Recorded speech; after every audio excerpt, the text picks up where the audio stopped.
temos os cânticos, um grande amigo. Eu lembro desse cântico Grande Amigo muito antes de vários de vocês aqui terem nascido. Antes de vários de vocês terem nascido aqui, eu já cantava esse cântico. A gente não ensaiou adequadamente, não deu. A gente vai cantar assim mesmo, a menina tentando fazer umas repetições que tem lá. Conheci um grande amigo.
Pode confiar, Jesus,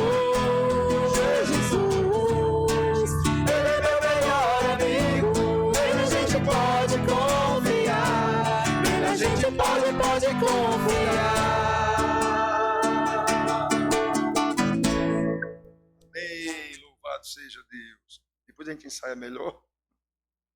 Então, irmão, nós temos um outro cântico, que é um salmo. Esse todo mundo lembra? Ele também é antigo e bem mais antigo. Isso está na Bíblia, a letra da Bíblia. A ti, Senhor, elevo a minha alma. A ti, Senhor. A ti, Senhor. Elevo a minha alma. Elevo a minha alma. A ti, Senhor. Elevo a minha alma. Oh, meu Deus. Só em ti confio. Senhor, me refugio. Faz-me, Senhor. Faz-me, Senhor. Andar em teus caminhos. Andar em teus caminhos. Faz-me, Senhor. Andar em teus caminhos. Andar em teus caminhos. Oh, meu Deus. Oh, meu Deus. Só em ti confio. Pois em ti, Senhor, me refugio. Meu coração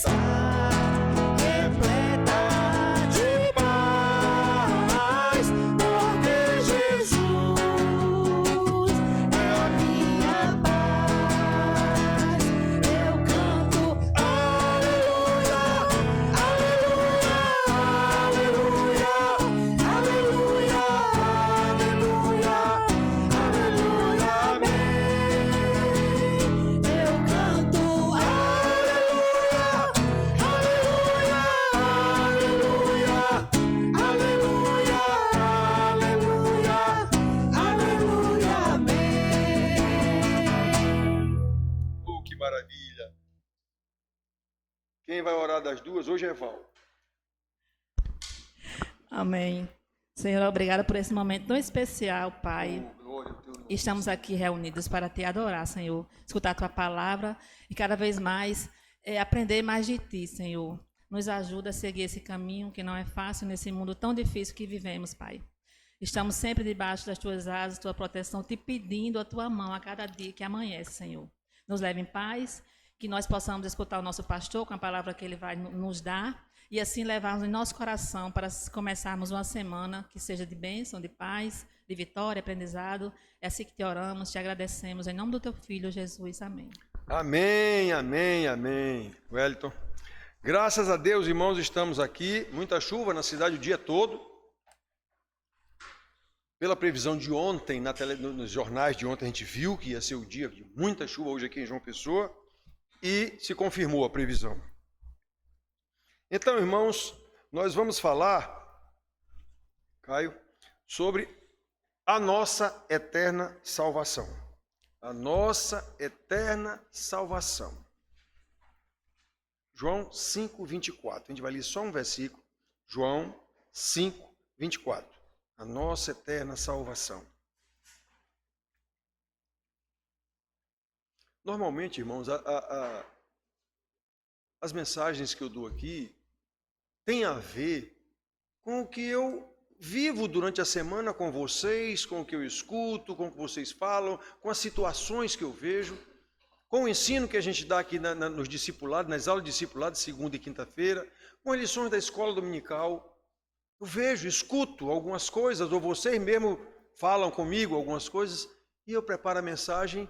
Passo a semana toda remoendo esses assuntos, essas coisas, o que perturba os irmãos ou o que demonstra ignorância dos irmãos ou coisa desse tipo, embora eu diga na hora do aconselhamento, mas eu trago a palavra para a igreja toda. Então, João 5:24 diz assim: Palavras do Senhor Jesus. Em verdade vos digo, quem ouve a minha palavra e crê naquele que me enviou, tem a vida eterna.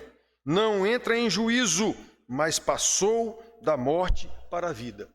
Só esse versículo aqui. Jesus fala muita coisa aqui no Evangelho de João, capítulo 5, 6. Ele repete o mesmo ensinamento várias vezes.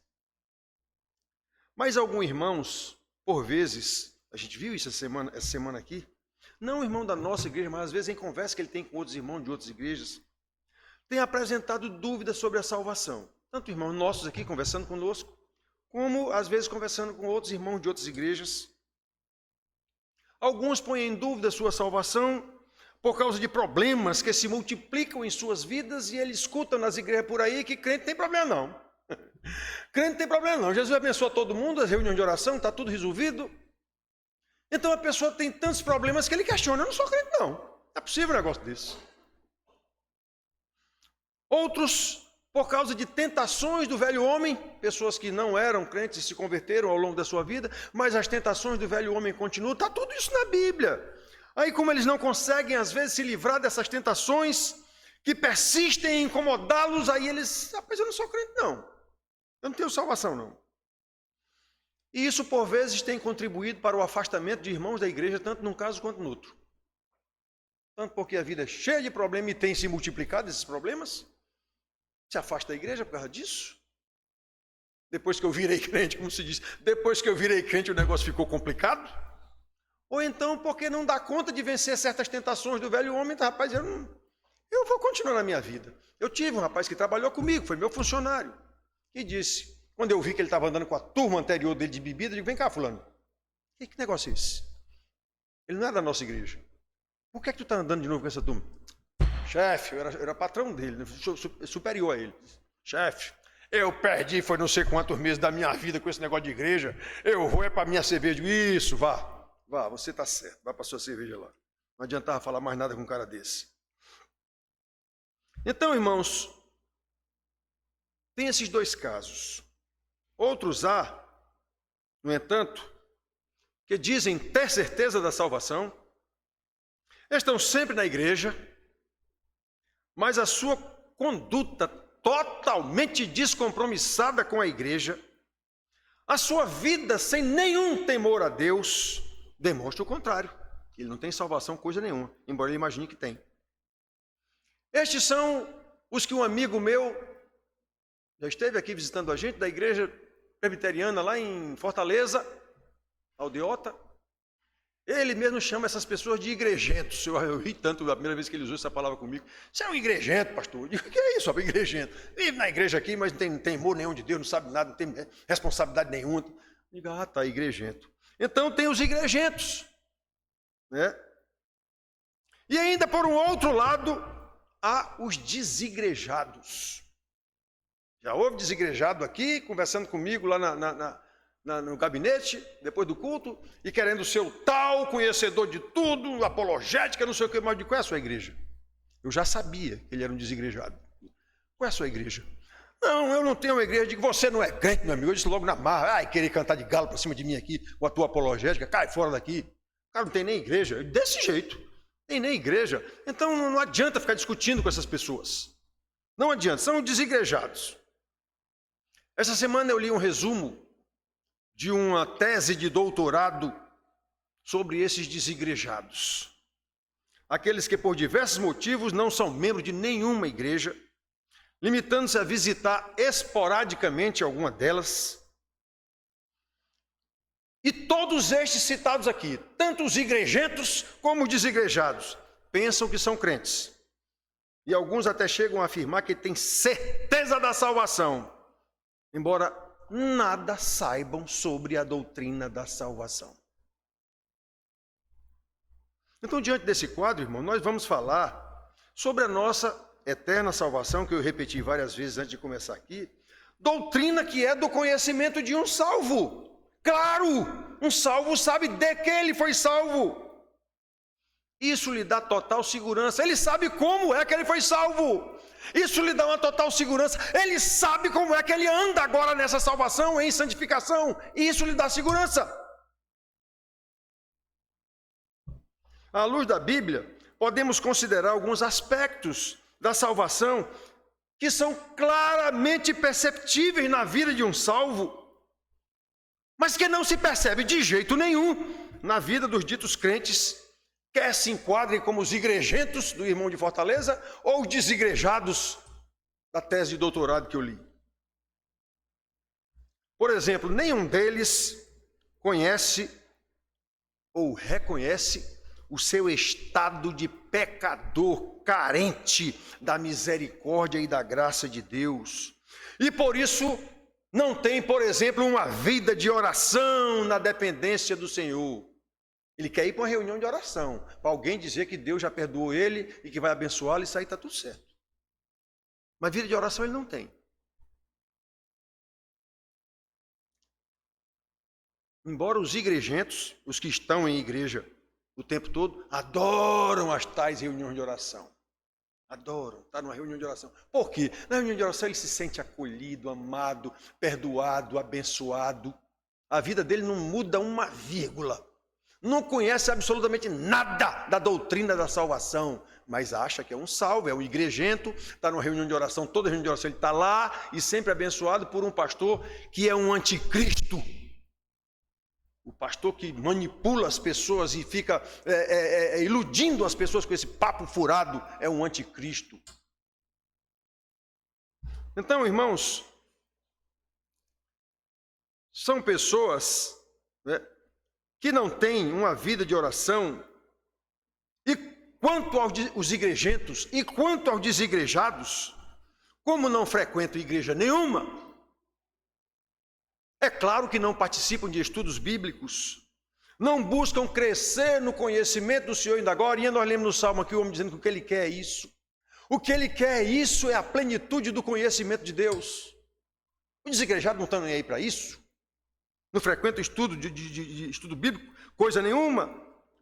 Estão na contramão de uma vida de santificação solicitada pelo próprio Senhor Jesus. Eu cito aqui de vez em quando João 17:17. Pai, santifica-os na verdade, a tua palavra é a verdade. Não há jeito de crescer em santificação se não for pelo estudo da palavra. E como é que os crentes não querem participar de estudo bíblico? Resposta, não é crente coisa nenhuma. É um igrejento, se for o caso. Então tem que tomar muito cuidado, meus filhos.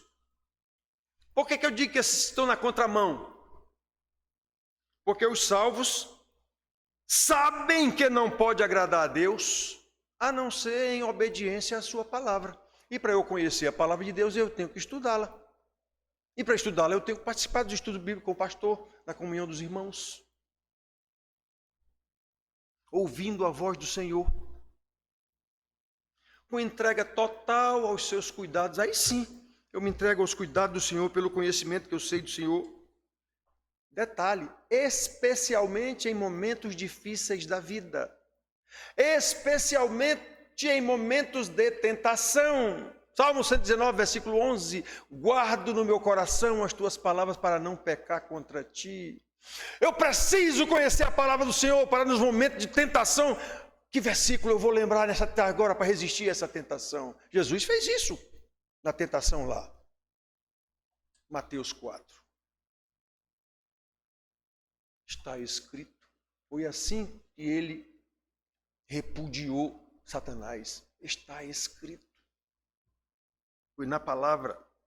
Então, meus filhos, é por isso que em momentos difíceis, em momentos de tentação, por causa da maravilhosa salvação recebida pela graça, o salvo ouve e crê na palavra do Senhor, que disse, o versículo que nós lemos, em verdade vos digo, quem ouve a minha palavra e crê naquele que me enviou, tem a vida eterna, não entra em juízo, mas passou da morte para a vida. Percebe, irmãos?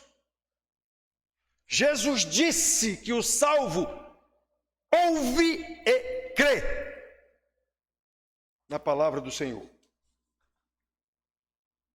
Então pronto, aquele que não ouve nem crê na palavra do Senhor não é salvo. Precisamos considerar então, irmãos, cadê a igreja presente aqui? Por exemplo, quantos aqui têm aproveitado todas as oportunidades para ouvir a palavra do Senhor com atenção para aprender? Quantos? Ouvi certos de que se trata da voz do Senhor. A voz do pastor Juarez que eu estou ouvindo, ou do presbítero Oriel, ou do presbítero o que for, que estiver dando aula aqui. Eu sei que isso é a voz de Jesus. Por quê? Porque está de acordo com a Bíblia. Ele está ensinando pela Bíblia.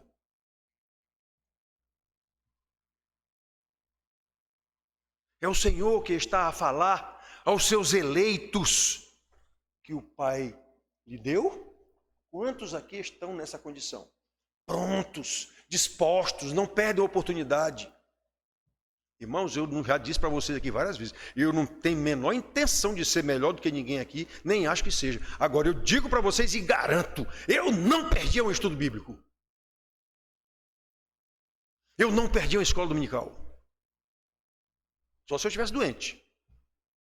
Ou estivesse viajando, fazendo curso do banco na época do banco. Mas se eu estivesse na cidade, não tinha quem empatasse eu de ir para um estudo bíblico ou para uma escola dominical. Outras atividades, às vezes, eu até perdia, dependendo da situação. Se houvesse um impedimento realmente. Mas esses aí eu fazia tudo no mundo para não perder.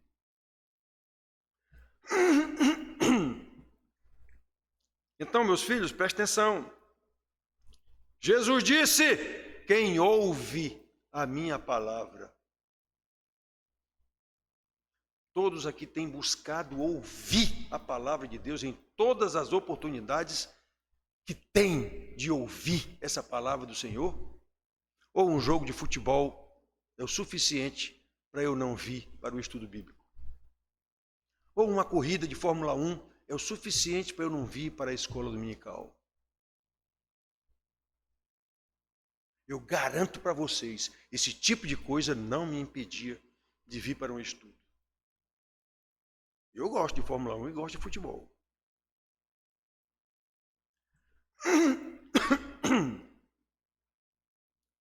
Então prestem bem atenção, meus filhos. Quantos creem em Deus, o Pai, que enviou o Filho Jesus, como ele está dizendo no versículo, eu estou seguindo o versículo dele aqui, Enviou Jesus, o seu Filho, para nos salvar. Quantos confiam nisso a ponto de entregarem a sua vida a Ele, sem reservas, confiando realmente na sua providência, sejam quais forem as circunstâncias? Está difícil, pastor, o negócio. Pastor, eu estou tendo umas tentações que eu não estou conseguindo me livrar.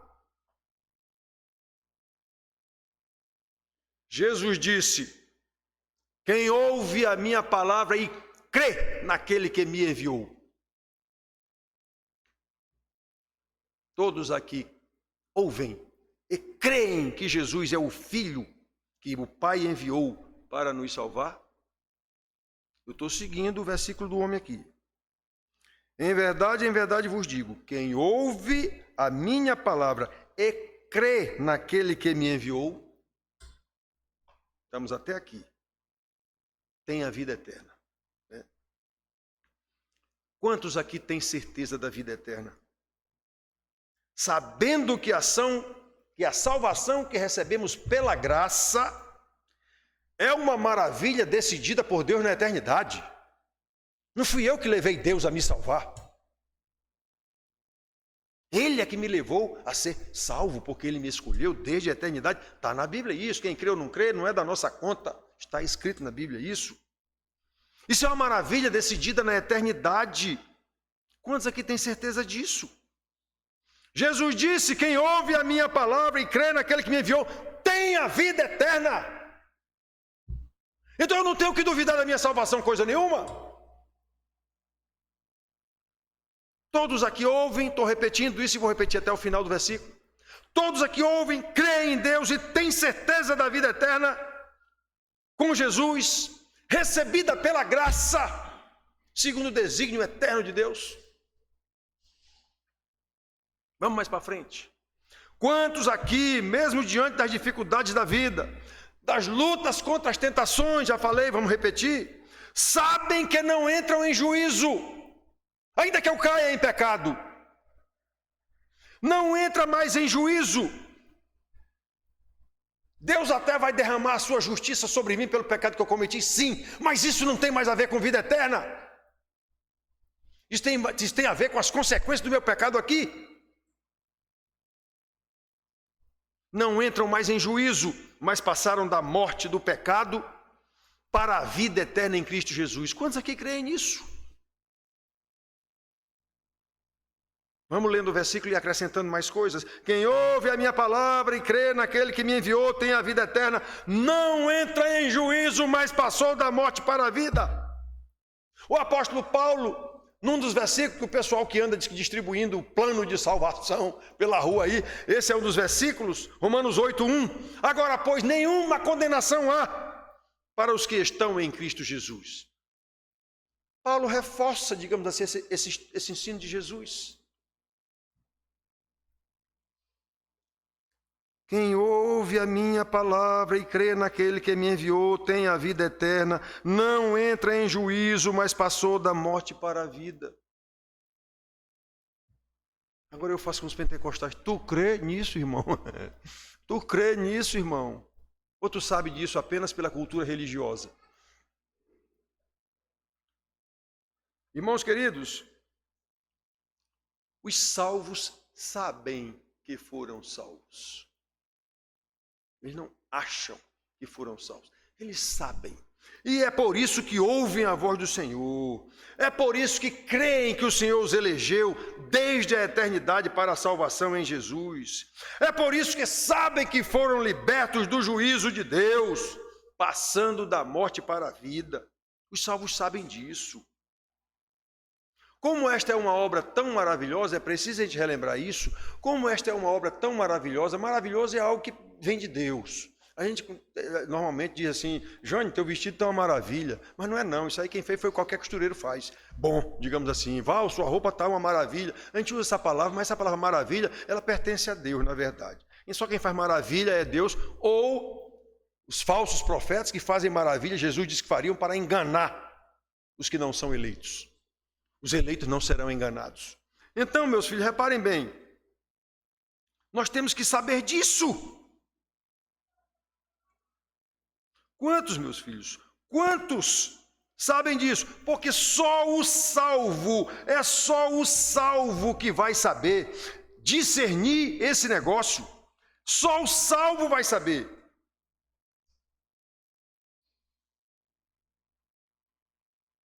Pela iluminação do Espírito Santo.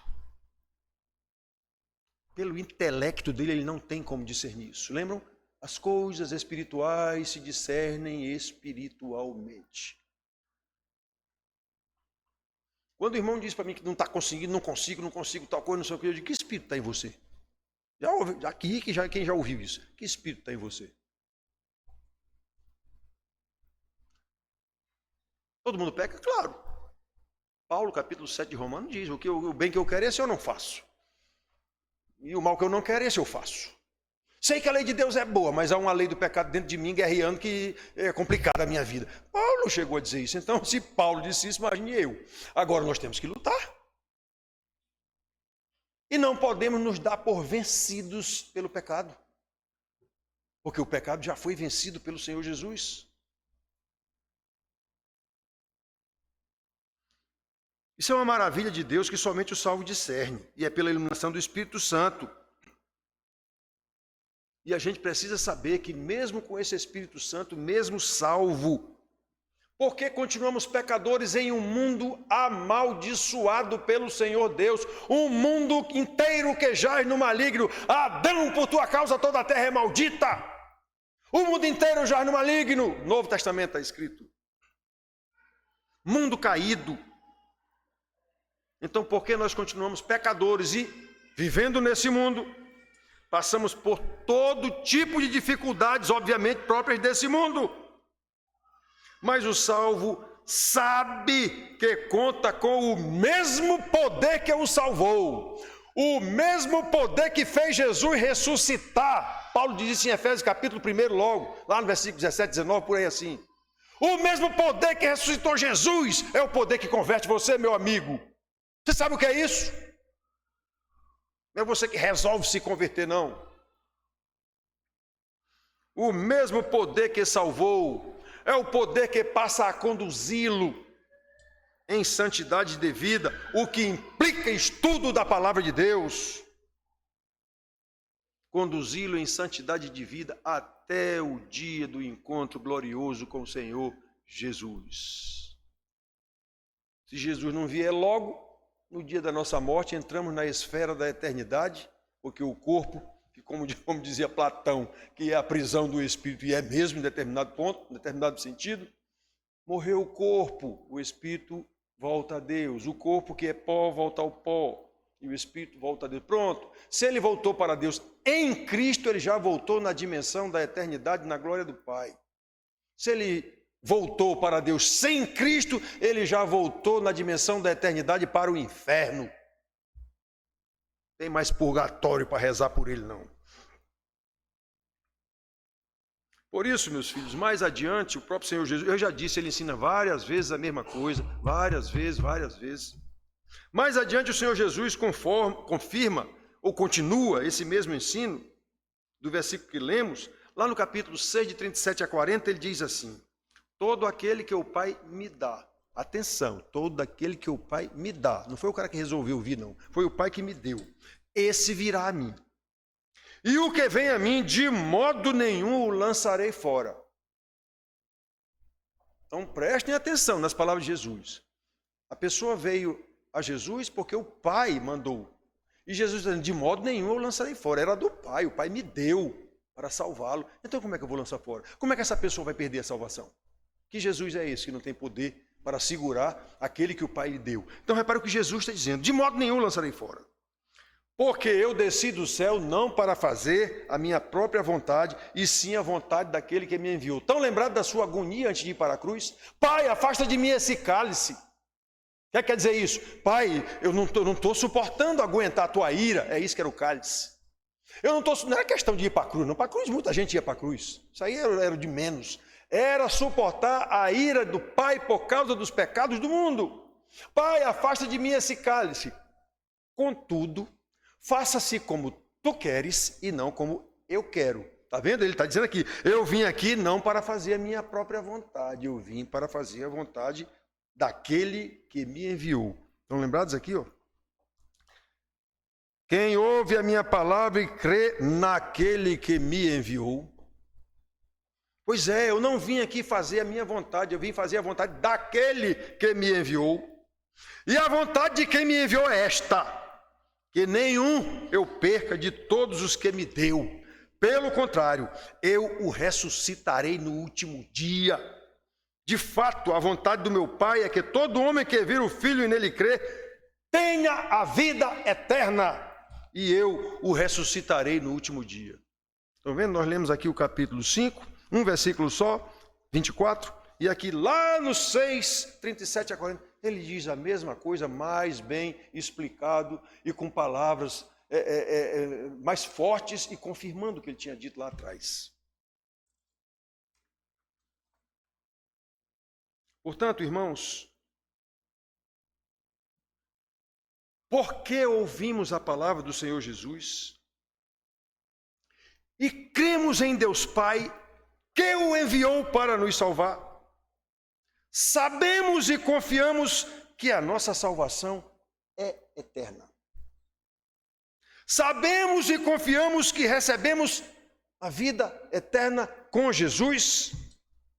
E por isso mesmo não entramos mais em juízo no que diz respeito à salvação. O Senhor nos julga, sim, enquanto estivermos aqui, pelos nossos pecados. Sim, Jesus disse que nós daremos conta até das palavras que falamos, cada uma delas. A quem mais é dado, mais lhe será cobrado. Tudo isso tem. Então, pagar pelo que fez aqui, Deus, se ele não seria justo. Pai, você cometeu um erro, você vai pagar por esse erro. Agora, nesse caso de salvação, isso aí não afeta mais a sua salvação. Salvo pelo Senhor Jesus, ninguém o tira. Aquele que o Pai lhe deu, ninguém o tira da mão de Jesus. Por quê? Porque Jesus já morreu a nossa morte. O juízo para a vida eterna e morte eterna já está selado, está consumado, ele bradou na cruz. Ele já morreu a nossa morte e ressuscitou para a nossa justificação, como Paulo diz, para nos dar a vida, a sua vida, ele ressuscitou. Nós ressuscitaremos com ele. Então, meus filhos, concluindo sobre a nossa eterna salvação, esta é a verdade que nós precisamos saber. Só que a comprovação prática dessa verdade, dessa maravilhosa verdade em nossas vidas, não é uma simples teoria. A comprovação dessa verdade na nossa vida é a perseverança, é a luta, é o esforço para continuar ouvindo a palavra do Senhor.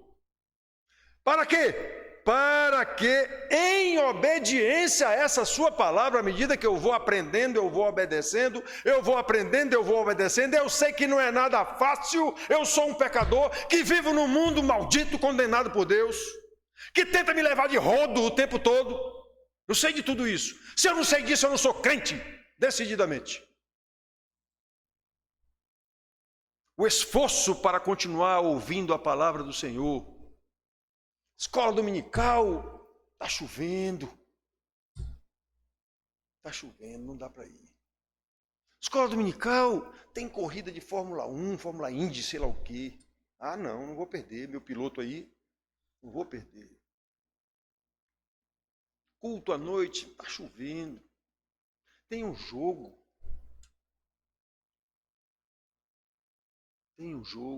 Meu time vai jogar. Detalhe, o resultado do jogo lá não altera em nada, você não está assistindo. Você quando chegar em casa, você vai saber quando ficou o jogo, qual é o problema. Mas não, eu quero vibrar aqui. E a palavra do Senhor? Que palavra de Senhor? Que, rapaz? Eu quero saber do meu jogo de futebol. Irmãos, a gente diz isso aqui, parece brincadeira, ou parece uma piada, mas não é. Isso que eu acabei de dizer tem a ver com vida eterna e morte eterna. Tem a ver com salvação ou condenação.